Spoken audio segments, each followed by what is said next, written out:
Sikhism as we know now and a Sikhism as that was in Maharaj Singh's time is different. It was Sanatan. The intention behind this particular episode is to put out the more nuanced version of Sikhi. This idea that modern day Sikhs have, that their faith is almost like Christian-like revelation. The Guru Nanak came and then there was a new revelation. We don't prescribe to that. We believe that is from the very beginnings of time. Do you think that modern day Indians don't even know about this enough? The Sikhs don't even know about it. Really? Yeah.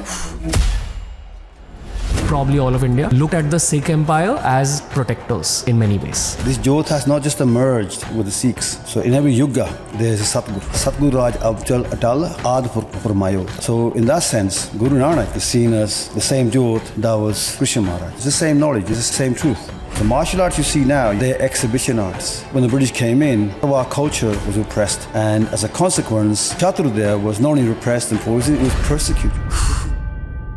So Shastar Vidya is the essence of Dharma, and the weapons are spoken as Samrantakara, the enders of war.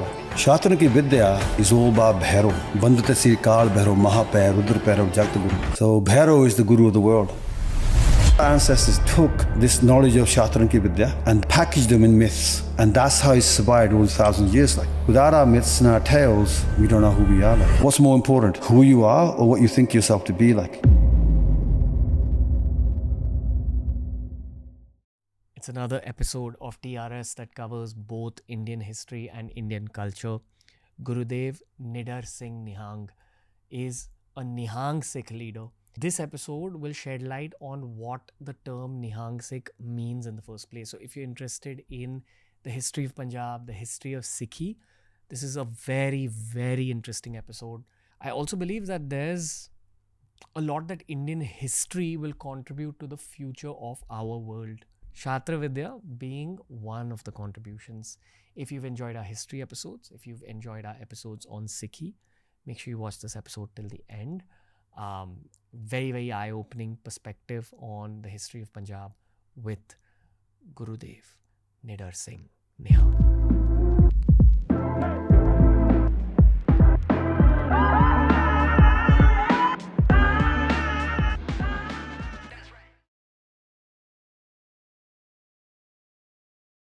Welcome to TRS, Paji. My pleasure. I've visualized this particular episode a lot, just with a Nihang Sikh leader. I didn't put a face to it. I just put the turban, the clothes, and the shastras. Shastra. I knew this would happen. I just didn't think it would happen today. And perhaps today is the day I need the warrior energy more than anything. Yeah, of course. That time of conflict, that's when you need the warriors. Yeah. I have told you this before, I'll say it again. Grateful to be sitting with you. The energy and the intention behind this particular episode is to put out the more nuanced version of Sikhi that I believe Indian culture has lost over the last 200, 300 years in terms of knowledge. There's a lot of knowledge related to Sikhi that's coming out now again through the internet. So I'd actually throw the ball over to you and ask you where you'd like to begin, because we've covered Sikhi and the stories in a few episodes. We've spoken briefly about the Sikh Empire. So let's start with Shastar Vidya itself. Okay. So if we go to the ancient texts, the Mahabharata, Shastar Vidya is described as Dharmasya Shastar Vidya. Sanjam Sad Uchate. Shastar Vidya is the essence of Dharma, and it's the highest discipline. And Guru Gobind Singh Maharaj clearly stated that Shastar Vidya Jim Hoy Sambhalo. Any way you can, preserve Shastar Vidya, these weapon arts. So these weapon arts are a direct link to our ancestors. They are, as described in the Mahabharata, the essence of Dharma. Now, Dharma in Bharat, in India, is spoken of as Sanatan.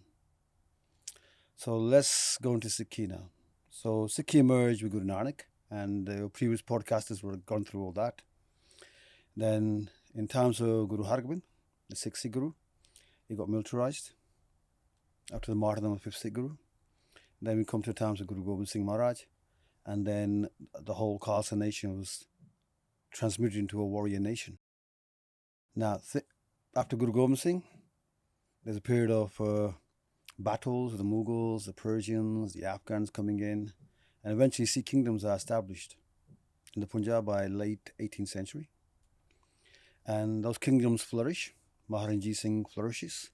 So let's talk about those kingdoms, Maharaj Ranjit Singh, in terms of the veneer it had. So Sikhism as we know now, and a Sikhism as that was in Maharaj Ranjit Singh's time, is different. Really? So what we had is, in that world, it was Sanatan. So when Guru Gobind Singh's writings talks about Sanatata Meri Prabh Safal, may my Sanatan Dharma be successful. Hindu Dharma Jage, Turk Dant Pajje. So these are writings of Guru Gobind Singh. So these writings are not so, the mainstream Sikhs now, not so familiar with it. But amongst the Nihangs, in Sablo Granth, Ugadanti, these writings exist.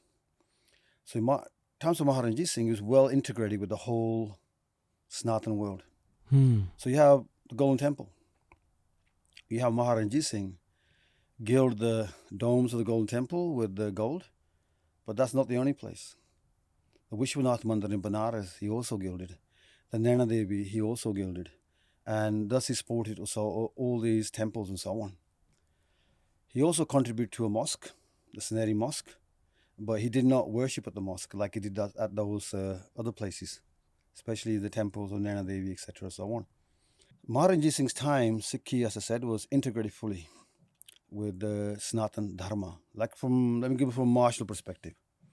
Kshatriya, when they go to battle, they battle under flags. Now, I'm going to make this point, Kshatriya. I did a podcast previously, and I mentioned the Kshatriya. And in India, caste is a big thing. The caste people jumped on it right away, like Kshatriya means Khatris. I'm not talking about that. In understanding of Sanatan Sikhi, if you study Brahmvidya, you are a Brahmin. If you uphold Dharma with a weapon, defend, you're a Kshatriya. Doesn't matter what, irrespective of your birth. Doesn't really matter. And if you are arthak, making money and contribute to society, then you are a Vaishya. And if you serve, then you're a Shudra. And the outcast Chandal is if you're a criminal, murder and so on. So that's the context they had. And it's not decided by birth? Not decided by birth. So you go back into the Mahabharata, you go into the Bhagavad Gita. There's a Vajrasuchi Upanishad which completely dismantles all these caste elements. And the birth understanding did develop, but there was another side to the caste which did not acknowledge it. And when the British came, they emphasized the birth stuff, because the British is the old Roman stratagem of divide and rule. And this will happen to Sikh as well. Once the British Raj happened, so the last kingdom to fall in all of India to the British was the Sikh kingdom of Lahore. And once they subdued them, they realized that these soldiers, Maharaj Ranjit Singh's armies, were very well trained, not only in traditional Shastar Vidya, but they've also been taught by generals like Allard, Ventura, and so on. So they're well versed in the then European methods of warfare. They're well equipped. They're well trained. And they were matching the British. On the battlefield, they were winning against the British, but then with the betrayal in their ranks, the armies fell. So the British, never being stupid, they knew that they could integrate these soldiers into their armies, just like the Gurkhas. Then they have an advantage. So the British cultivated the Sikhs, to some extent the Rajputs and the Gurkhas and so on. And the British always from day one is playing off one Indian against another Indian and so on. And this is a divide and rule, and this has been going through centuries, and the Roman Empire was the first to have this understanding. So what happens now is that when the British comes in, they overhaul the whole education system, which is Sanatan, in the Punjab. They introduce a new language, like they start introducing Urdu and so on. And the education as such is designed to turn out people who will accommodate British Raj. Now the Nihangs, they're the one, that was the sticking point for the British. What I have come to realize is that what's referred to as the Jyot, the lamp of goodness that was brought to the world by Sikhi, still exists today. Yeah.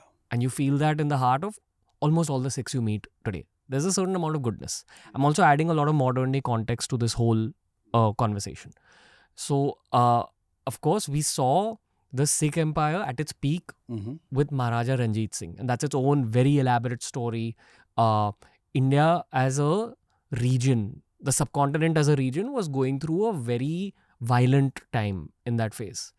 And what I have understood from all these podcasts is that, especially the north of India, but I would argue probably all of India, looked at the Sikh Empire as protectors in many ways. Defenders, like. So, Defenders. I mean, there was a strong tradition that every Hindu family north of India would give their eldest son or more capable son to the Khalsa. This Jyot you're talking about, this Jyot has not just emerged with the Sikhs. From the so I'm a Nihang, but I'm not a Nihang. I'm a Sanatan Nihang, you see. And we link ourselves back. So Veda mein naam uttam se sune nahi purane. So we see the same naam, the same spiritual wisdom that's in the Vedas is in the Guru Granth Sahib.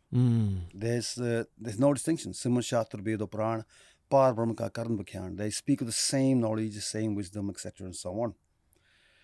And that Jyot you're talking about, so in every yuga, there's a Satguru.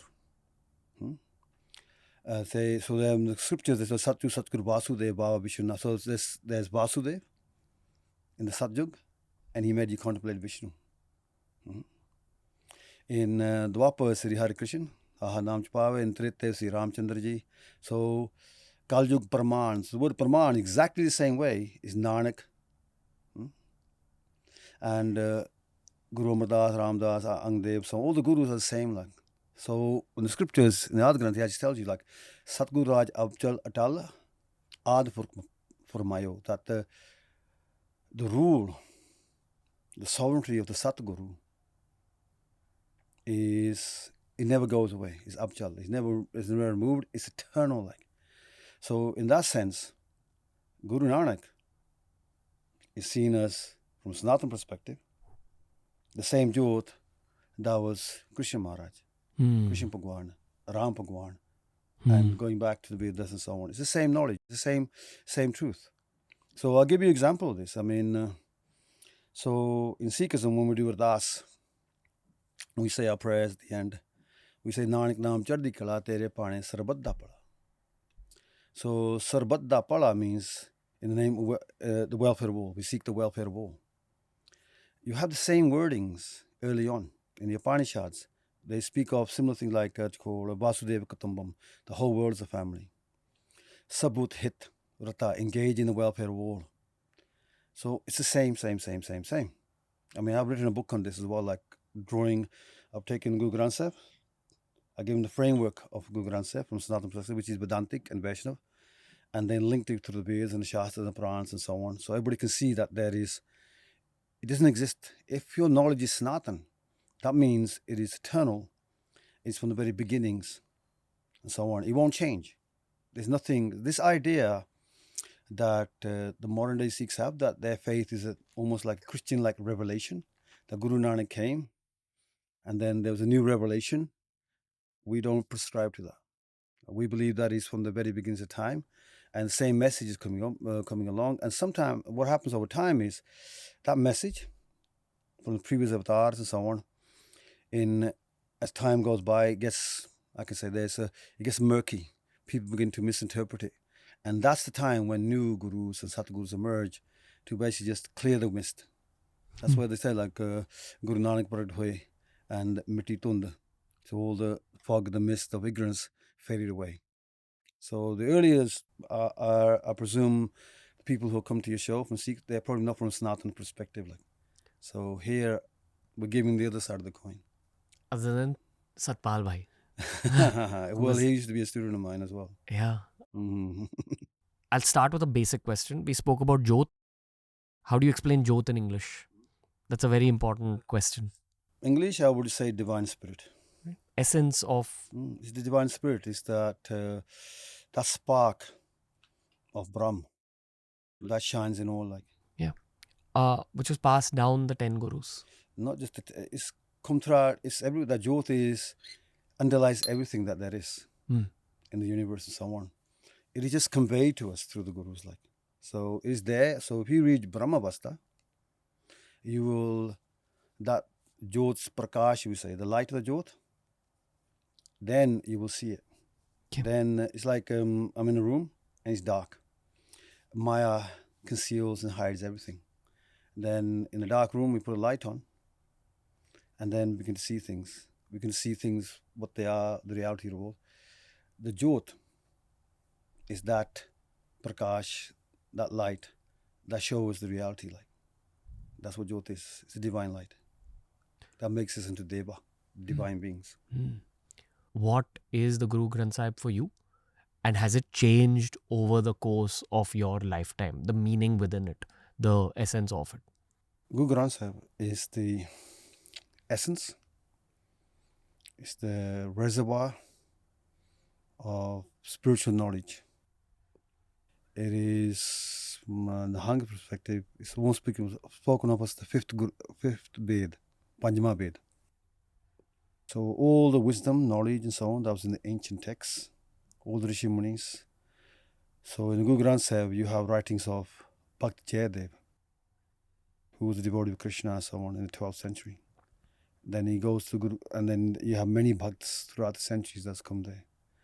You even have Sufi peers in there, like Baba Sheikh Farid, Pekin Shah, because their philosophy of life was Badat al-Wujud, that all is the essence of Allah, and Vedant is that all is Brahm. So they can easily match. Beautiful. And it teaches you bhakti, but bhakti together with Gyan, because by themselves they are inadequate. So you need intellectual intelligence with emotional intelligence. So the Guru Granth Sahib is the Guru Gurus for me. Guru Granth Sahib is that reservoir of Brahm Vidya. So Brahm Vidya, knowledge of the infinite, is everywhere in the universe. So if I go to Americas and I'm listening to a Red Indian or something, and if their words chime with the knowledge which is Sanatan, which is universal, I can bow my head to that. If I go to Africa, anywhere I go, and wisdom is wisdom wherever you go in the world. And the purest reservoir of wisdom, for me, is the Adi Guru Granth Sahib. Other texts like the Bhagavad Gita, the Upanishads, the Vedas, these are writings of our ancestors. So he says, Ved kate mat go chute. Don't call the Vedas or the Shastras and even the Semitic texts. We don't call them false. But just like you have your parents, I have my parents. So my spiritual parent, the way I understand Brahm, for me, is the Guru Granth Sahib. So it is the reservoir of purest spirituality. Are you still studying it at this stage of your life? You can never, ever stop. It's so deep. It's a tar. It's bottomless and so on. So every time you go through it, you'll be amazed. You find new stuff. You go through it over and over again, and the same word takes on another meaning and so on. So you can never, ever because the knowledge in there is infinite. Our mind is finite. The finite vessel cannot encapsulate the infinite. If I wish to dive into the study of it, you first just start simply read it, and if you can't read Gurmukhi, look at for credible translations and so on. Do you have a recommendation? The purest Sampradayak understanding of Guru Granth Sahib is in Gurmukhi, but the language is Hindi, is the Frikotika. That's the purest. Okay. Traditional Sikhs in the Sanatan world, they look upon the Frikotika as the most relevant and so on. But the Guru Granth Sahib, like I said, the knowledge in there is Atha, is infinite, and no one can really do they can never do justice to it. It's just, it's bottomless. Paji, do you want to mention the two other books? Yeah, there's the Dasam Guru Granth Sahib. So Guru Gobind Singh wrote the Dasam Guru Granth Sahib, and it is there for arousing Biras in you, the warrior spirit in you. For Guru Gobind Singh, in his time, was a time of political turmoil, and there was persecution of the Hindu masses going on. And don't forget, in that period of time, the Sikhs thought themselves as Hindu. with the Farla is called the form of Shiv. Pratipro Khalsa Shiv Rupan. So the original form of the Khalsa is the form of Shiva. Okay. Now we are not we're not worshippers of Shiva in the sense that we were, because we only worship Nirguna Vaheguru. Ikonkar. Ikonkar, or Brahma, the infinite. But we bow at the feet of Shiva in the sense that he's the Adi Dev. He's like our great granddad, like. So we have Shiv, and then we say we have Sadashiv. So when Shiv sits in meditation, he's meditating on his true self, the true self, the Sadashiv, the Atam Dev. That's Brahm. So we also worship on that. And in writing Guru Gobind Singh, he even says the Tarka mantra, the mantra of the. So Tarka mantra literally means that mantra of the age without give you salvation. So Tarka mantra is Ram.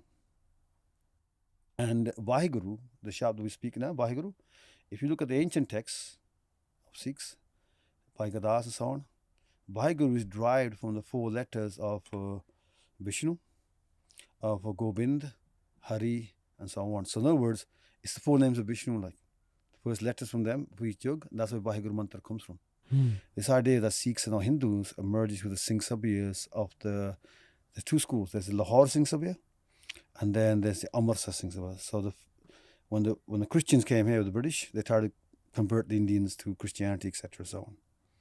And then Sikh resistance came in the form of Amritsar Singh Sabha in I think 1872, the first one, and that was Sanatan Sabha, gathering of Sikhs. So, but then the British intervened, and they then created the second one in 1879 called the Lahore Singh Sabha, which was, so the Sanatan Singh Sabha thought themselves as Sanatan and Hindu, and they linked with the Sanatan world.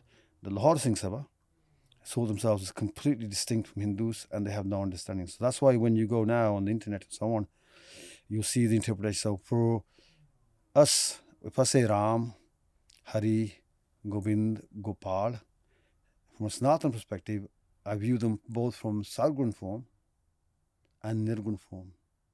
So I respect the Sargun form, but I worship the Nirgun form. Whereas if you go to the Lahore Singh Sabha mentality, they are more Christian. We say them they're Christianized. So they say like Ram will be just Lord or God or so on. So Tanman Sompyo, Krishna Purit. So offer your body, your heart, and mind in the love of Krishna. So this line is a line of Guru Nanak Dev Ji. Okay. So if you look at their translation, they'll just say offer your body, mind, heart, etc.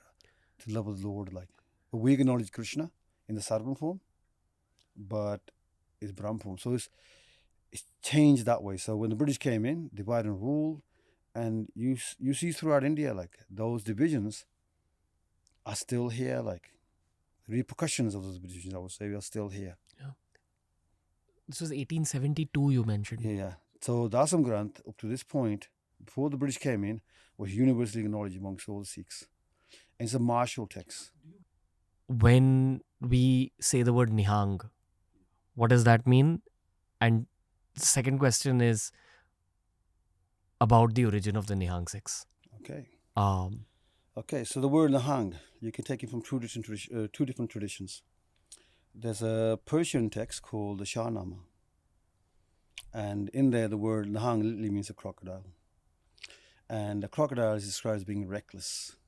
So when you have a warrior who's reckless, like he doesn't care for his own life or whatever, he just charges into battle, that's a Nihang. But from the other side of the coin, we have the word Nihang mean Hangana Rehat, meaning without desires. One who's not enamored by Maya and so on. So these traditions, like, so you realize Punjab itself, over the centuries, being close to Persia, next door, like, so if you take not just modern day Punjab, but Pakistan side Punjab, and you take the original Punjab before the British divided, we got divided, the Persians are next door, like, and even genetically, northern India, we are linked, and culturally, and throughout the centuries, sometimes the Persians had influence over Punjab, sometimes the Indians here had Persian over that way, so there's a lot of interaction, so that is there, so both sides are there. So Nihang can mean a pen, it can mean even a lion, it can mean all this. So the origins of the Nihangs, Okay, so let's go into the origins of in 1606 as Guru Arjan Dev was martyred. Now Guru Arjan Dev had foreseen troubled times, and even before Arjan Dev, a lot of Sikhs don't say this, and from a Nihang Sanatan perspective, Guru Nanak was not just a peaceful preacher and stuff. We see Guru Nanak as a warrior as well. Like the traditions of Guru Nanak, keeping a spear. There's a temple, Gurdwara in Bangladesh, called Barsha Sahib, which is being recorded by Gyani Gyan Singh, a historian, and so on. So whether it exists now or not, we can't say. But where Guru Nanak left his Barsha, his spear. In writing of Suri Prakash and such, there's reference of speaking of Chadde Ghat, there's a particular martial techniques, neck breaking techniques, and so on that Guru Nanak and Bhai Madadna are talking about. Neck breaking techniques. Yeah, that's what Shastar Vidya is all about, neck breaking and head chopping. And then we have others like in Patna today, there's a sword there and a chakra there, which are said to be belonging to Guru Nanak and so on. So Guru Nanak was not just a pacifist. So when you hear things like Guru Gobind Singh and he asked for 5 heads and all this and then created the Khalsa, his inspiration is Guru Nanak. Jyot prem khilne ko chao, says Guru Nanak. He who desires to play the game of love, let him present his head on his palm and then do not step back. Do not hesitate. And so Guru Nanak is the inspiration. So Guru Nanak nowadays is usually presented by Santa Babas because they want to present it in their own image. Little portly guy, peaceful guy. Not so. Guru Nanak traveled the world. He traveled from up to Mecca, all over India. And to travel in those days, you're talking about on foot, going through jungles, climbing mountains. And many times nowadays we've got police and protection on those pathways. There were bandits and so on. So Guru Nanak traveled with his companions, and he would have been minimum armed with what we call asa. Asa is like a stick like this. The stick of Guru Nanak and asa is still found in Hajur Sahib. In where? Hajur Sahib, Nandir. Okay. In the temple there. So Guru Nanak was armed as well. Like there's a very famous Sakhi of Guru Nanak that day when he went to Kshetra. And Kurukshetra, they were having a eclipse. And at that time, a Rajput prince came and he presented a hunted kill, a deer to Guru Nanak. Guru Nanak cooked it. So these are mentioned in ancient texts. And as he's cooked it, of course, locals there, the Brahmins and so on, they thought it was an auspicious day. You shouldn't not cook meat and so on. But you can realize Guru Nanak was a Kshatriya. So he cooked the meat. And of course, there's a dialogue in the Guru Granth Sahib where the Pandits question him and so on. At the end, he persuaded the Pandits that this is Mahaprasad, meaning Mas kar muh chade gyan tya na jane. Is to argue that this is meat, this is vegetation, and say there's no life in this, there's life in this, blah blah. It's nonsense. It's murkha chagda. So we should go beyond just diet, like and so on. Diet is not the spiritual. It's a little thing, and so on. So Guru Nanak was a Kshatriya. Guru Nanak, he attained his Shatranki Vidya from Natha yogis, and so on. This Vidya he passed through on Baba Buddha Ji, who had joined him when he was young. From Buddha Ji, he came to, so in terms of Guru Arjan Dev asked Baba Buddha Ji to pass this knowledge of Shatranki Vidya. Now, Shatrangi Vidya, you can realize this. So, Shastar Vidya literally means the science of weapons. To be more specific, it is because Shastar Vidya, science of weapons could be anything, it could be Japanese weapons or Chinese, whatever, but they then refer to as Sanatan. Sadiv Dharma Kshatri ko chalyo Sanatan aaye. So, the eternal Dharma of the Kshatriyas comes from the Sanatan times. And so they can trace it back all the way to Adideva Shiva. Then through Adideva Shiva, it came down to what we call the Virte or the Pachipatocation. These are particular ascetics.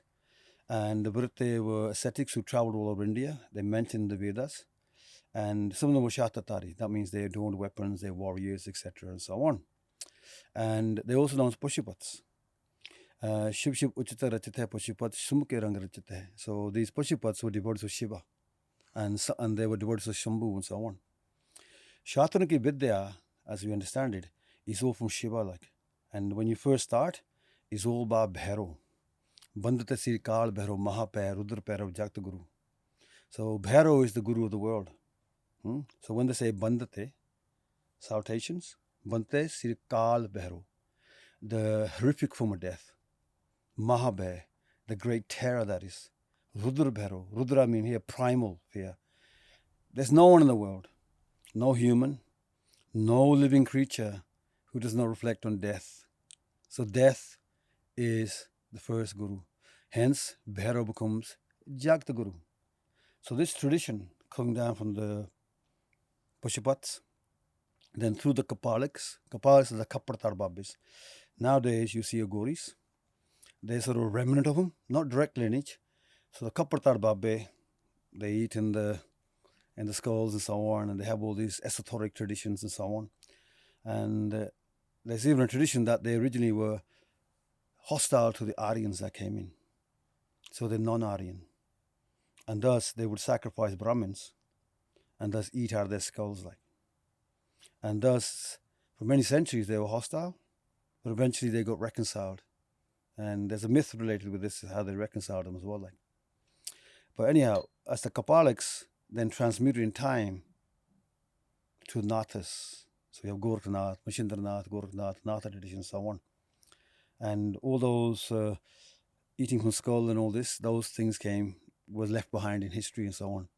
So a lot of the horrific stuff we have in psychological stuff we have in Shastar Vidya is traced to the Kapalik or Kapalish and so on. And then we get to the Nathas. And Guru Nanak, as a young man, studied with the Nathas. So in the old days, it was common practice in India for sadhus to come and teach in the villages, or people to approach sadhus, etc. And Punjab being a northwest front, there, a lot of is a violent place. So it's common for people to have some knowledge of defending themselves, protecting themselves, and so on. So in this tradition, Guru Nanak attains that knowledge. But there's two stories like here. Let me tell you this. One is more historical, and one is a sop to the Sikhs. You understand the word sop?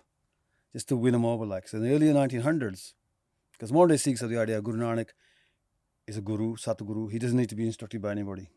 That mentality. So the history texts, we have mentioned this, and the Kapaliks and the Pashupats are mentioned in Sablo Granth, a text which Nihangs have. So Nihangs have, so you heard of the Guru Granth Sahib. So in the Gurdwaras, you have Guru Granth Sahib. So that is the Guru, like amongst the Sikhs, that is the Guru. Same for Nihangs, that is the Guru. But in Nihangs, we have two accompanying texts. We have the Dasam Granth, which you might have heard of as well. But there's another one known as Sablo Granth. Both of those are Guru Gobind Singh's writing. So in Nihangs, we still have the three Granths.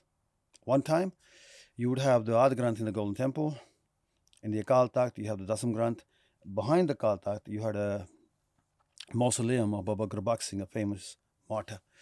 And in there would be Sablo Granth, so on. But I'll go back to this later on, what happened when the British Raj came. So these Granths are still acknowledged in the Nihang world. And so they paint a different picture altogether when they're combined and so on. And do you think that modern day Indians don't even know about this enough? Sikhs don't even know about it. Sikhs all over the world. Sikhs all over the world. With the coming of the British, they got educated in British institutions. And what we have is Sikhism got revised. Okay, it got basically revised. And their clarion was simple, like anything Hindu, it's not Sikh. Only last year they had a whole thing about getting rid of the saffron color flags and so on, which are traditional. They say it's too Hindu. We want to change the different color and so on. They want to get rid of Diwali, which all Sikhs practice, is mentioned in the text of Pagadas and so on. So this whole idea, like, we're not Hindus, humne Hindu, humne Hindu, humne. The old texts are different. So historical texts are different. So even texts from the Adi Granth, so they'll quote things from Adi Granth, ke na hum Hindu, na Musliman. But the context of that is different. That context is Kabir talking about Hindus and Muslims, and he's saying that the Hindus and Muslims who are arguing over religion, I'm a Bhakt who's risen above it. Because also we have writings of Bulleh Shah. Bulleh Shah was a Sufi Muslim. So Bulleh Shah comes from the philosophy of Dahat al-Wujud, which literally means all the world is Allah, the world, the universe is the essence of Allah. So this is sort of a compromise of Islam with Indian philosophy. So in India, we have Vedanta. And from a Sanatan perspective, the framework of understanding Guru Granth Sahib is Vedanta from a Vaishnava perspective. That's why, so you have Vedanta, Sab Gobind hai, Sab Gobind hai, Gobind koi na koi. So Vedanta is there. Then all the Bhakts, most of the Bhakts in Guru Granth Sahib are all from the Ramanandi Vaishnava Sampada. And the Ramanandi Sampada to this day is the largest Hindu Sampada. By far, like there's about 400 million of them and so on. Why don't we set some context here? Yeah. Why are you in India? So Sanatan Shastar Vidya has been, like I said, it's gone extinct in India for a long time. Like, so after I studied with my Gurudev from 84 to about 95, that time was a violent period, so we couldn't really start teaching something violent and technical and so on. So I went to Europe, Americas and so on, and I'm well established in the martial arts world and so on. And for just before COVID, a lot of interest, because as I got established in the West, and newspapers and documentaries, Discovery covered me and so on, young men from here started to call, connecting with me as well. Like, and my intention is always to revive it in India. So after, when the British came in, a lot of our culture was repressed. Not only that, the British did more than just repression. Previous invaders would repress. The British did something more dangerous. They poisoned it as well. Like, and as a consequence, a lot of classical arts, say Bharatanatyam, Kathak dancing, all these had to be revived after 1947 and so on. Where Shastar Vidya was not only repressed and poisoned, it was persecuted. It's not in the interest of the British to have Kshatriya, the warriors. The martial arts you see now, you may say Gatka, you may say like Mardani Khel and all these, fine. In their place, they're fine. But they're exhibition arts.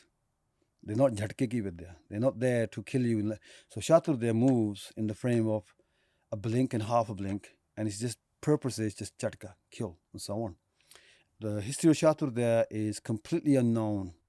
So even in China, Japan, other sources, they will say that, yeah, it came from India. But they don't know the history of it. So Dasam Granth got displaced. And then the other one, Sablo Granth, more so because even when it did exist, it was seen as an esoteric text. It was meant to be kept secret from the Nihangs only, not for public. Okay. It's a military text. It's just for Nihangs. It was meant to be. But it's like having information which is for public and some things are for in-house only. Like, okay, so not everything can be revealed to everybody and so on. So it'd be revealed to people who earn, who attain what we say in adhikar. If they have adhikar, they can attain onto it. Otherwise, it's not for them. Because the greatest danger to all Sampradayak knowledge, the greatest danger to the Guru Shish Parampara, there's one mortal enemy. Like, just like you have those cartoons of Batman, Superman, you have the super villain. The super villain in the Sampradayak world is called a Chunchagyani, a person who's insincere, who cannot learn the proper art maybe because he's inadequate and so on. So what they do then is they come and they take whatever they can a little bit. So Punjabi Chunj means beak. They take a beak full of knowledge, and because Vedic knowledge, because Shastar Vidya we see as Vedic knowledge. So the Vedas means knowledge. So when we say when we say Vedic knowledge, we mean the most pure form of knowledge, the all knowledge that is unadulterated. So like the Vedas, which are written in such a precise mathematical way, they can't be altered or changed and so on. So when we have that kind of Vidya, the Vedic Vidya, included in music or medicine, even so on, and Shastar Vidya is very precise because Shastar Vidya's Guru mantra is Kal. Kal represents Shiv, which is Akash, which is Gurtava Akashan. So everything must move with gravity. Like. And if I would say to you, take your friends, go up top of the building and jump off, you will all fall the same way because gravity cannot be overruled. Like gravity is gravity. So the pure knowledge, because all knowledge has a Guru mantra, we have Kal. So as a consequence, a Chunjagani will take a bit of knowledge here and there, and then he can go somewhere and set themselves up with because the pure knowledge will appeal to everybody, like you, me, everybody else. But then, because they have that small bit of knowledge, they can put all the lies and everything into it. And that's what you get nowadays. And my job is to replace the original text and point out this stuff. That's what I'm doing with history books. I'm getting the original sources, presenting the original sources, and then calling out where they've changed things and so on. Because Sikhi begins with Satnam, Ekunkar Satnam. Now, if I'm going to present Dharma, you're going to live Dharma. There has to be Sach and Sanjam. Sach is truth, then discipline, Sanjam, discipline. Because with Sanjam comes gun, virtues. Bin gun kitte pag na hoye. Without virtue, without gun, there's no bhakti. And without bhakti, devotion, there is no attaining unto Brahman. But it all starts with Sach. So you cannot present Dharma with asat, with lies and so on. And this is what's described in so it's science of Shastar Vidya. It's a particular body mechanics that utilizes gravity. So take our culture now. Our culture is very advanced from the beginning. Like gravity, understanding comes with the Kannada Rishi of the Visheshka school. And that's, we're talking, he's dated to between 600 to 200 BC. Later on, we have Brahmagupta, who comes about, if I'm correct, around the 6th century AD. And then we have Baksar II, Baksaracharya. He emerges around 12th century. And they're talking about gravity. Our ancestors figured out how to apply gravity to our body mechanics, how to move with gravity. So the wear and tear of gravity is not there. And you have superior locomotion, stealthier locomotion, more strength, more power, etc. So the techniques are thousands of years old. The tactics are thousands of years old.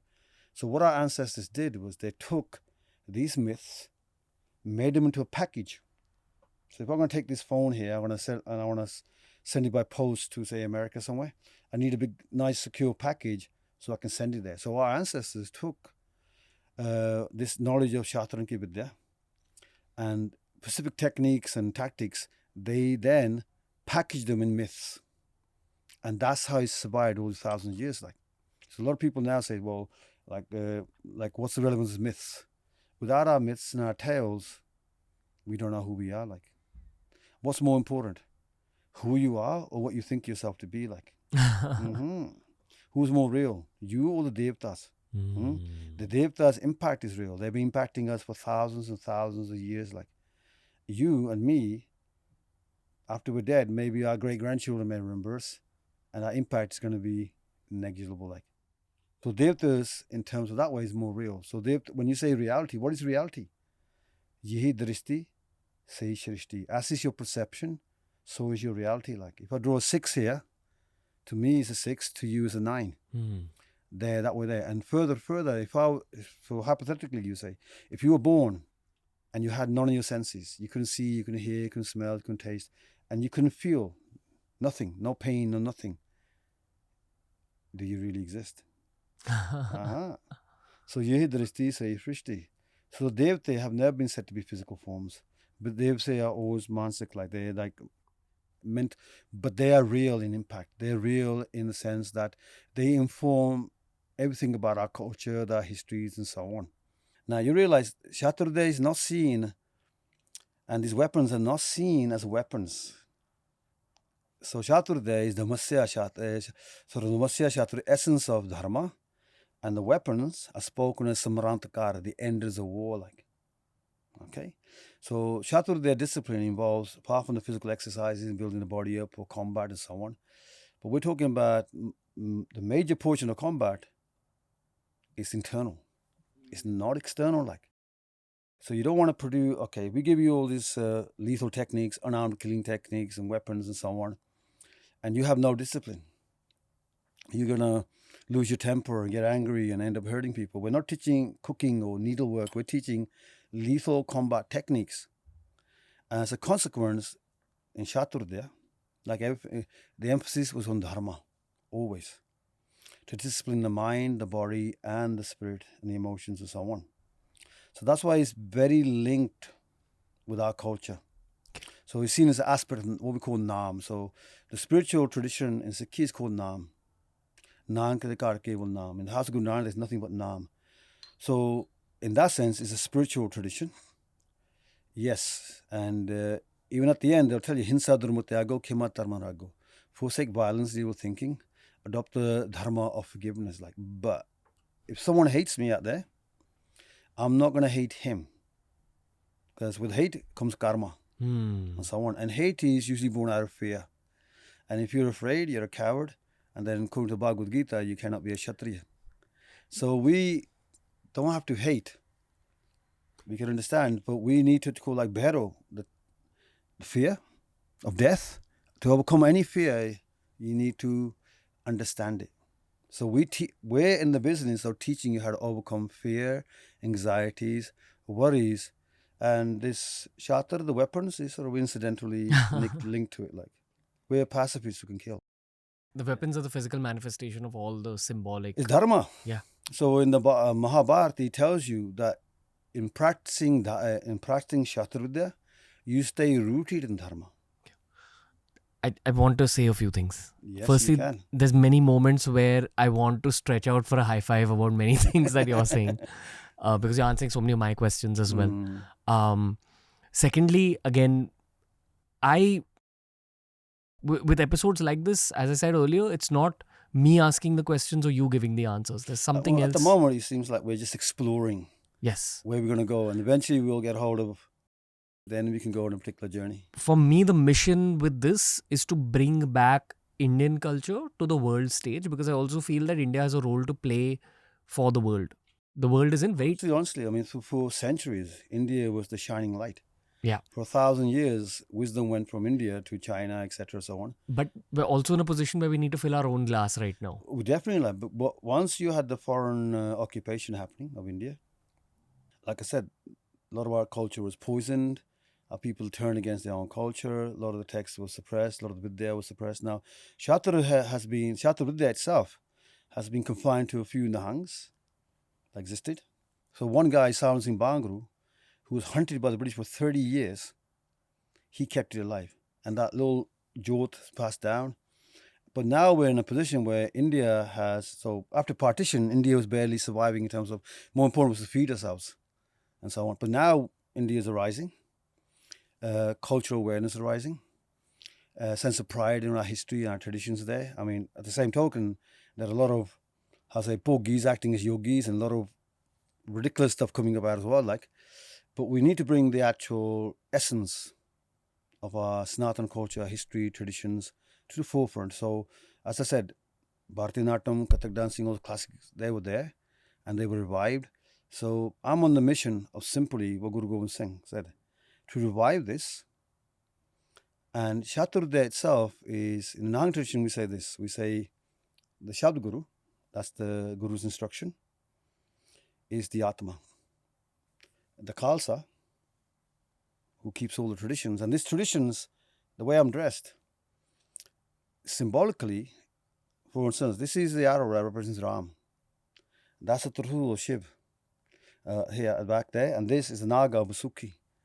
The Malla itself represents the Ganges, the Nilabana of Kalima, the Kashera of Hanuman, the linking of the Gada is with Shiv as well. So so when the British Raj came, this Sanatan understanding was pushed to a side, and Sikhism was revised and redefined to be separate from the Hindu world. But if you go into the ancient texts, I mean, you've got books written, you can look into them, it's a different world altogether. Like, even when Guru Gobind Singh made the Panj Pyare, they came from all over India. Like, Guru Gobind Singh not once mentioned Punjab in his writings. He talks it as Mother Desh, Madrika Desh, the mother of the Nakul and Shaudev. And then he talks about Sagal Hind. Then he talks about Sagal Hind te Turk Badarum. So the Turks, he's not talking about Muslims. Guru Gobind Singh's armies had Muslims in there. In his court, he had Muslims in there. Guru Granth Sahib has got Muslims there. It's nothing about religion like this. But the oppressive Mughals, like, it doesn't matter who you oppress. You don't look at a oppressor's religion and so on. It's like a burglar in your house. You're not going to ask his religion and then you can burgle me. No. Criminals are criminals. Oppressors are oppressors. Like, so he talked about Sagle Hind, Turk Badarum. He talked about Hindu Taram Jage, Turk Dant Paje. Dharam in the sense that when Aurangzeb came, he tried to suppress all Sanatan Dharma. So classical music, Rag Vidya, any kind of knowledge of Sikhi, of Hinduism, Sanatan Dharma, he tried to suppress it. Guru Gobind said the opposite. Is anybody being persecuted, you can come here. He established a an order of scholars called the Adasis, Nirmalis, and he sent them to Banaras. And the idea was like learn the ancient Sanskrit texts and so on, then bring them back, translate them into the vernacular, and spread that knowledge amongst the masses. So he armed you with what we call Gyan Khadig, knowledge of sword, and Lo Khadig, the physical sword and so on. But more important than this is secondary, like Gyan Khadig le man se lujye, to take the sword of knowledge and wisdom and engage with your mind and heart. Binman lujye keda ho jase janu gawai. If you engage with anything else other than your own heart and mind, you lose this life. It's worthless. So you can't have. You're gonna basically subdue your ego. That's it. Name hume which bear hai do basinek tha. So Nam, the spiritual life, and ego, they are enemies. They can't stay in the same place. So you're gonna replace that ego with Nam. So the Gyan Khadig is the first thing to be wielded. This is second. Like if you wield this, then you end up. This is all you got, you end up Ravan. If you wield with Nam, that's the Ram side. So that's the simplest way to understand Ram and Ravan. It's the two divisions of Shastar Vidya. And any action you do, you'll ask, would Ram do this? Would he hate? Until there is some you consider your enemies, some your friends, your mind will never find that peaceful, tranquil state. Because in Vedantic understanding, it is all Brahm. It's all Parameshwar like. And so the philosophical side of Shastar Vidya is the most important one. And you get many students in the West, others, when you talk like this is nothing to them. There's like one individual in America says, but how do you twist people's heads off? I said, that's not the goal here. Okay? We're there to protect people's heads, not take them off. So the Vidya itself, you got to, I don't know, if you had this understanding, it's not violence. Yeah, we teach techniques that can subdue and negate violence, but that is not the essence of it. Essence is dharma. Like I've studied martial arts in my childhood, also theoretically. Okay, which kind of martial arts? Judo. Judo. Judo was my main martial art, but I practiced taekwondo a little bit. Okay. And wushu. Yeah, okay, Chinese style. Okay. Your sensei in martial arts, your coach, has a spiritual role to play in your life. Yeah. Because martial arts in the essence are transformative. We've had some Shaolin monks on the show as well. They spoke about how the monk Bodhidharma took the original version of Kung Fu from Tamil Nadu to China. Of course, some of it stayed here. And this is centuries ago. And it has kind of molded its way into the martial arts that you're speaking about today as well. But it came from some ancient point in the subcontinent's so timeline. Historically, we trace Shastar Vidya to Adideva Shiva. Okay. It came from Shiva. Yeah, and so Shiva is, you could say, was he a Prabhashali, a great genius, some great individual who actually existed? You may say, was he an individual actually called Shiva who did this? Or was he an archetypal shaman, like, he represents all, like? We're not going to get into the arguments. In Shastar Vidya, we just do Shiv, and we just acknowledge him. Now, a lot of martial arts are from Shiv. So if you go down south, you mentioned Kerala, that's where Kalari comes from, right? Now, I'm not trying to offend the Kalari lot, but the Kalari tradition comes from Parshuram and Agastya Muni was also from North India, so in the center type, and also Parsuram there, and it comes from Shiv, down that way there. In ancient Sanatan texts, when it talks about martial arts, it's always Shastar Vidya, in the Ramayana, the Mahabharata, and so on. So Shastar Vidya is a combative art. So martial arts exist in two types in India, just like the modern army now in India. So the army is equipped with the best of the weapons except the country can afford or make, whatever, and so on. So if someone out there, no matter how rich he is, how powerful he is, he can't buy those weapons for himself and so on. It's illegal. You can't do it. No nation will allow anybody in their country to set themselves parallel and equal army to the nation. So in ancient kings in India, they also. So they kept the war horses, the war bows, the war weapons, the armor and chamber in particular for themselves. Like so, the Kshatriya, the Shatrudya is a Kshatriya Vidya.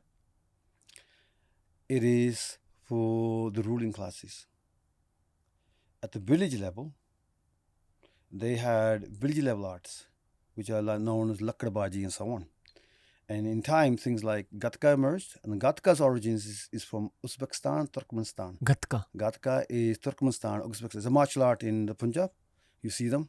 Nowadays, it's deteriorated into exhibition stuff. But that then mixed with the Indian indigenous. So you have two.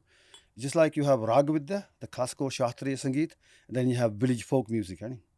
And they're different. So in the martial arts, you have the classical arts, which will now draw upon Ramayana, Mahabharata, Veda, Shastras.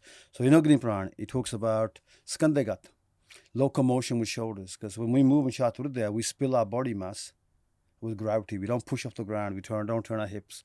And it's all about how to move. Because when you move with armor and chainmail on, so basic armor and chainmail for a foot soldier, we're talking about 17 kg. And then if he has swords on him, like 3 sword, daggers on, he's carrying about 24 kg. So if you're pushing off and using muscular, you get tired out. So there's a whole way of moving in Shatrudya and so on. And they move like Devchal, the floating steps of the gods and so on, as described in the ancient texts and so on. So all I'm going to say is there's the royal arts, and then there are peasant arts. So majority of martial arts here, when the British came in, the royal arts that will kill, they were suppressed. Nihangs will sing things like Angrejan de takte altai ke, London de kutte pajai ke. Obviously, the British ain't going to allow that. Whereas exhibition arts, exhibition is showmanship. So when you see a martial art, they're jumping up in the air, they're spinning in the air, they're told tamakka and all this, and they're pretending to have their eyes blindfolded, which they're not, and cutting bananas and all this. All that circus act is showmanship. The Kshatriya, they're designed to kill in less than half a blink. Quicker than you can think. Mante tante chalyo jagamat ko. Quicker than the mind can think, the body of the god is moved. Do not hesitate for a single blink. And this is not only just among Sikhs. Even amongst the Marathas, there's a battle of a particular general of the Marathas who's moving quicker than they can think. This is common to all the Kshatriyas, from the Rajputs, from the Marathas to the Sikhs, is there. So that's the battlefield arts of the Kshatriyas. That was what the British targeted and got rid of and so on. That's all. So all like in Maharashtra now, all the forts were dismantled and so on. And all the kings were made to be subordinate to the British and so on. And the armories were emptied and the swords were melted down and so on. Whereas the village arts, because they had on whole deteriorated into just circus arts, that's no threat to anybody. So those stay. So most martial arts that exist now, they're exhibition arts. You know what I was talking about in terms of why this podcast is happening today? It's a part of the Vidya coming out to the forefront for India first and foremost, but then the world. Because in my heart, the one thing I know about martial arts is that it's transformative for a human being. Yeah. And whether or not people are interested in the subject of martial arts, I think every human needs to know about it for their sense of transformation through their journey of life. It should be a toolbox, like in your toolbox of life. Yeah. Your ability to defend yourself, your loved ones, your family, your community, and definitely your nation and so on. And even beyond that, since our Sanatan Dharma teaches Vasudeva Kutumbam, the whole world is a family. Like, so anybody helpless anywhere in the world, we should be in a position to protect and defend them, and so on. So for that, Shatrudya has his role. Shatrudya is a Kshatriya spirit. Okay, so even if you don't have the techniques of Shatrudya or skills and so on, just having a warrior Kshatriya spirit.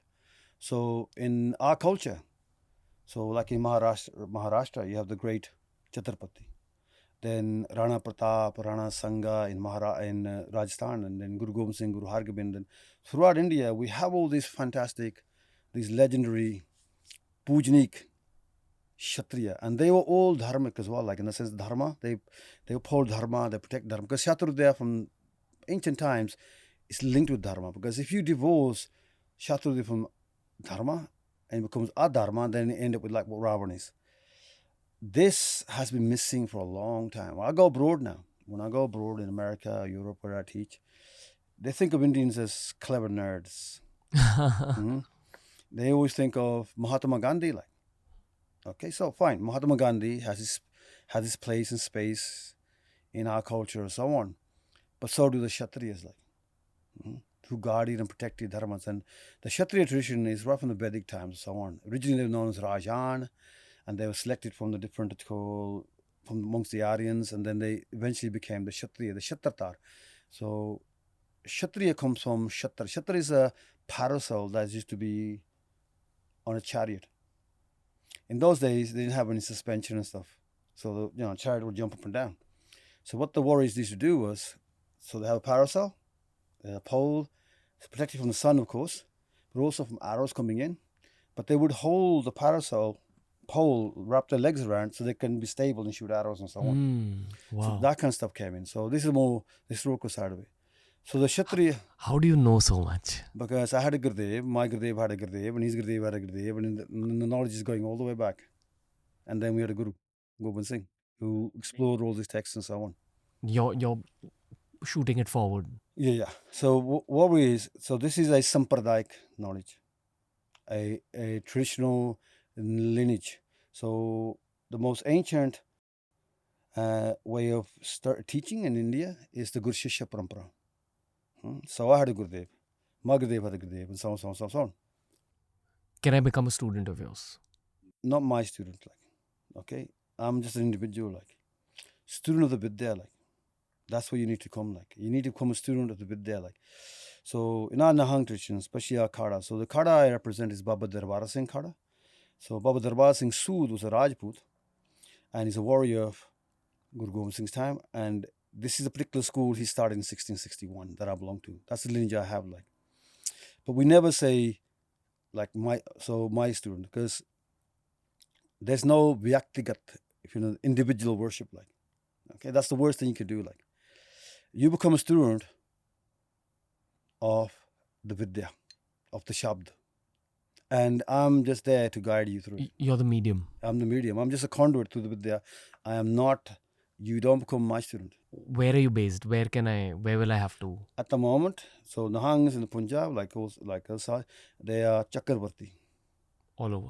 All over, like in India. Except I'm a bit different. I'm Chakravarti globally. Some in the Americas and Europe and all traveling. But we're moving with times now. We're moving with the times. So we have now recently, last year, at Shivratri, we launched an app, which basically allowed, because there's a lot of demand and around the globe for Shastar Vidya. And I can't be in all places and so on. So as a consequence, we prepared an app you can download here and so on. And this app is global. So that way we now have students all over the planet studying from me. So the first step for you, anybody to learn from me, will be go to the app, everything is explained systematically. And if you start studying from there, and if you keep the studying up and we see aptitude and we see whatever, then occasionally, or once a year, for 2 months of the year, I come to India. And then I visit different places. And like I'm like here in Bombay, in Goa, in Gujarat, in Delhi, and so on. And I have seminars like. So there you can come and see me at the seminar and join in and so on. And our eventual goal is here to bring Jagrati, awareness of this Vidya. Even so this Vidya becomes part of the educational curriculum here, the Shastar Vidya. So the Vidya is, there's a children's level Vidya, little small kids. And obviously small kids are going to fight other small kids. So they're not taught anything offensive, just how to protect themselves. And you say, but what does that do? I mean, most kids who are sensible, they won't fight anyway, like. And even with that knowledge, we don't just teach them techniques. The first thing we introduce them is texts like Hitopadesh, the Panchatantra, which are texts written for children, to teach children how to, not what to think, but how to think. And you must have heard of the Hitopadesh, the Panchatantra, and so on. So this knowledge is introduced. And the great benefit for a child, so if you could teach a child how to just protect himself, someone, like another child pushes him, how to prevent the push, someone grabs, how to release, someone, what you call, how to hit, they can protect. But there's no offensive stuff, because children, we don't want children hurting children. And the key thing is, it gives them confidence. Yeah. If you have if you from this age, you are born confident, you are happy in life, you'll be successful as well. And I can envisage in a few years and years to come.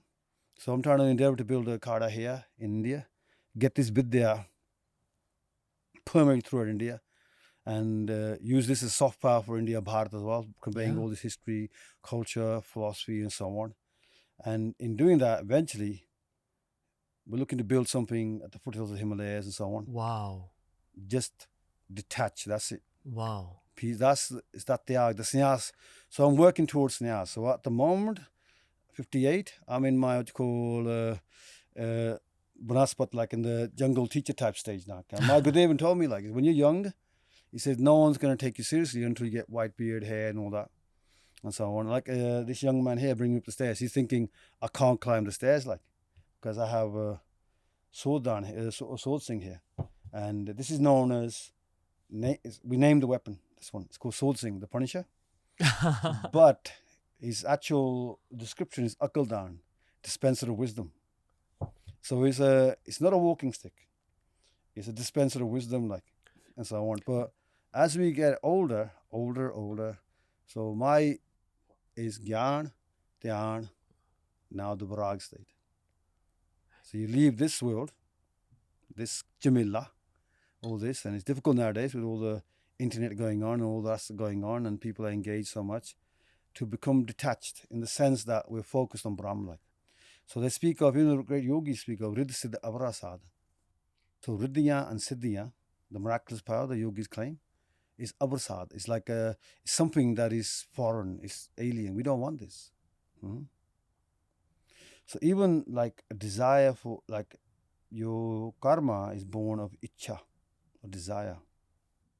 Raj na chaun, mukt na chaun, charn kamal kamalare, says Guru Arjan Dev. I don't want kingdoms. In other words, that means I don't want power, I don't want fame, I don't want kingdoms, nothing like this. I don't even want mukti. Because if you want mukti, that's another Ichha, desire. All he wants is charn kamal kamalare. That means at the lotus feet. So if you look at all our Devi Devte, they was represented coming out of a lotus. Lotus for us is a symbol of beauty and order out of chaos. Meaning, I want to get rid of this Maya is all chaos. It is Maneshwar. Shor means like Shor Shrabba. It's a commotion of the mind. It's roar up of the mind. That is, we don't want this.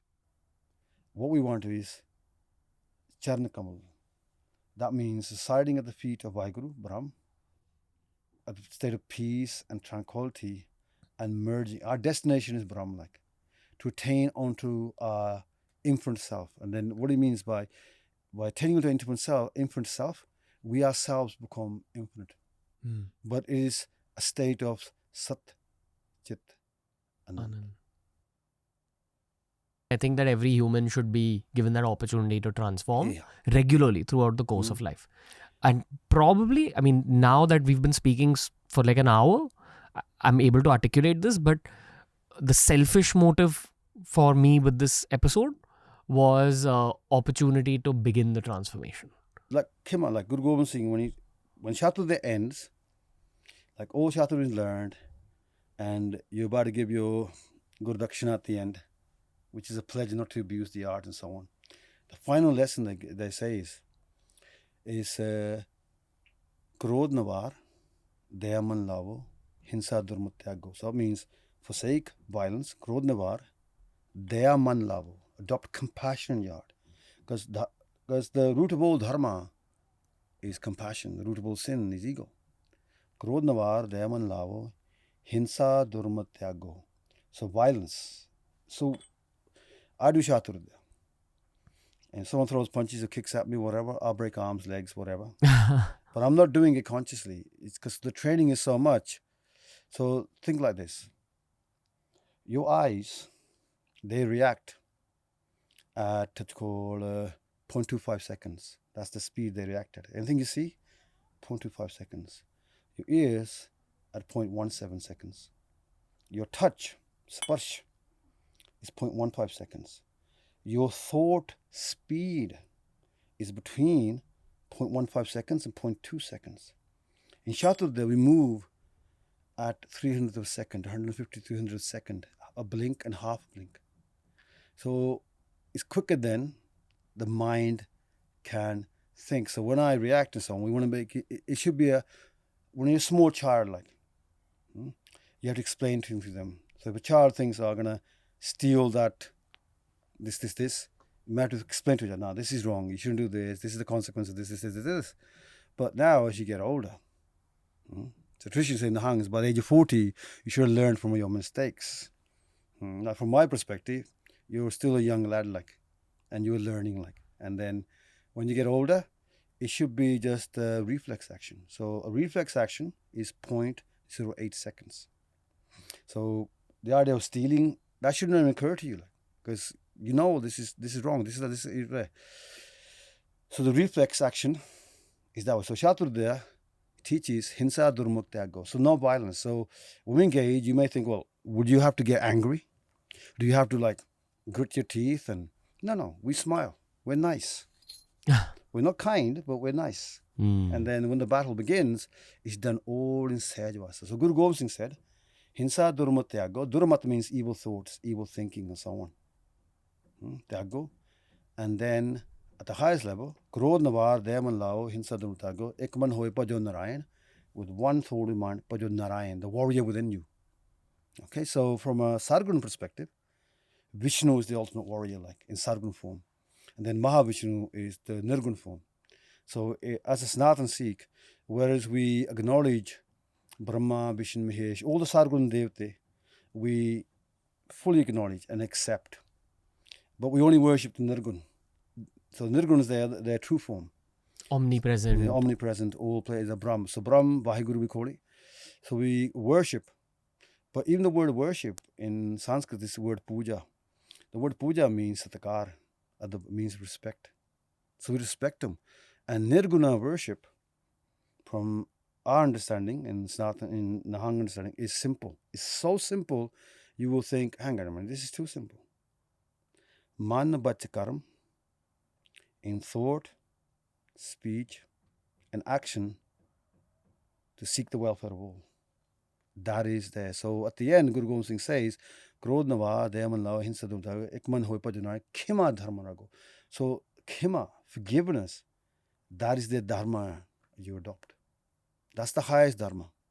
I'm going to attempt to break down what I have understood about your viewpoint on Sikhi, which is very aligned with how I feel about Sikhi, because the one thing I've learned from all my Sikh podcasts is that you can become a Sikh by thinking and being like what a Sikh is supposed to be like. But think about this. A Sikh, Sikhi Sikhya Guru Vichar. That's the saying. That a Sikh, he Sikhya Guru Vichar. If you understand and reflect on the Guru's instruction, you could be a Sikh. You don't have to dress like this to a Sikh. There's many people who are dressed like this, who are we call a Sikh. They're not even Sikhs. In other words, they don't practice what the Guru's teachings are. And they may, so you'll find out throughout, like the first tales in the Hit Pradesh, you talk about people who are dressed as such and such. It's very easy to be a hypocrite and so on. Or like we say, bhogis who disguise themselves as yogis and so on. So if you practice simply just man bachkaram, sarvadda pala, that you seek, genuinely you seek the interest and the goodness of all. And don't forget, dharma is that which embraces all. Dharma embraces everybody. Not just Indians, but everybody around, everywhere. And dharma is also, if you look at the ancient teachings of Kannada, Rishi, Vishishka, Shastra, and so on, dharma, which ensures material progress as well. And dharma is which ensures material progress and brings the best out of you. That's what dharma is. And that's what it simple is. There's no complicated stuff. Now, if you want to set up idols and worship them and the kriya, some people are happy with doing that. Go ahead, like, because Nirgun Sargun Prabhap hai, like in the Nirgun worship and Sargun worship, some people are inclined towards the ritualistic and all the rituals and stuff. Others will incline towards just more internal introspection and so on. rather than the outward form. And in the Bhagavad Gita and the Guru Granth Sahib, both acknowledged in ancient texts. And what Sanatan Dharma teaches is a Arenic philosophy. So the word Arenic in English is, in Punjabi we say Mitra Pavana, it's friendship. Arenic is, instead of dividing people, so if I meet you now, instead of looking at how dissimilar we are, say we might be dissimilar on say 4 or 5 points, but 95% we are similarities on. So you connect with what the similarities are, and the others you can agree to disagree on or work things out. So Arenic philosophy is when you combine, when you bring together, unite, because it's always one. Sab Govinda is all one. So Sanatan means pristine, it means pure, it means original, it means timeless, most ancient. And that, what I quote is from the Guru Granth Sahib itself. And Guru Gobind Singh makes it quite clear, Sanatanta Meri Prabh Safal, make my Sanatan Dharma successful. That means we need to teach everyone that Man Bachakaram, seek the welfare of all life. Make this a better place, not just for yourself, for everybody that is. And Shastar Vidya is one set of tools in your toolbox of life and so on. Because all human beings have the same hopes and aspirations and so on. We are all the same spirit. We are all Brahm. And this is universal knowledge. So every scripture in the world, we look at it and we see what is universally applicable, then we can take that. But there's certain aspects, like Kabir says, both itifikar. Itifikar means like excessive stuff, which doesn't mean it's not relevant, but it's relevant for that particular age, for that particular society, in that particular historical context. And sometimes these writings even have absurdities in there, which because a lack of knowledge in those ages, not because they were stupid, because all the knowledge we have of science, where we have now, think we're so smart, is based upon on our ancestors, what they thought. We're building on their shoulders. So maybe 100 years from now, they're thinking we are stupid, that we don't understand simple things like this. So you should not disrespect the ancestors. I think what you're trying to say is learn from your land. Land, and then you can connect this. You'll find this kind of spiritual teachings, which is universal, but the fact that it's universal is echoed throughout the world. Like, Mans ki jaat sab ek hai. This is just the intro to the subject that can actually transform our country and the world, in my eyes. Honored to be bringing it through our platform. That's all I have to say. Thank you. My pleasure. Thank Namaste. you. That was the episode with Gurudev Nidar Singh Nihang. Tell us what you thought of this particular episode. Tell us other topics related to the history of India, related to Sikhi, that you would like to see covered on TRS. We'll be back very soon. Thank you so much for the support. Thank you for listening in. TRS and the whole team will be back very soon.